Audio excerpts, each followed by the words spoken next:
How's it going everyone? This is Guide to Everything, and in today's video, I'll show you on how you can fix your JBL Quantum 100 not working.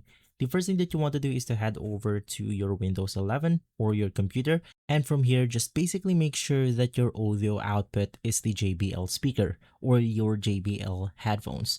To do that, you want to click on the Windows logo or the Windows icon for volume, which is going to be this one.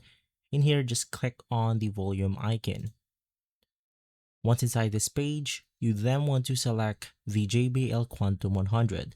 In my case, I've changed the name of my JBL, so it's my main speaker right here. Just make sure that you have selected the right sound output. From there, you then want to right-click on the volume icon, click on sound setting, and basically inside this page, once again, you want to do the same thing, which is to make sure that you have chosen the right audio output, enable the audio, and from here, let's click on the more sound setting. It will then take us to the sound control panel of our Windows. So once again, you basically want to do the same thing, which is to click on your main speaker or your JBL, click on set default, and you want to make sure that the checked is enabled right here. Right click on it, click on enable right here, and then you should be good to go.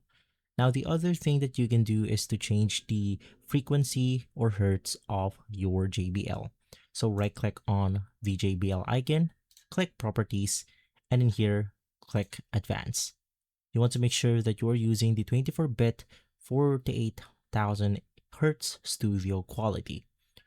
You want to disable the allow applications to take exclusive control of this device, because in some cases, a specific application will actually lock your sound to that specific application, not allowing you to hear sounds from your other output.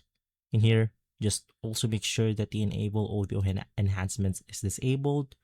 And if that didn't work, the last thing that we can do is to head over to our drivers.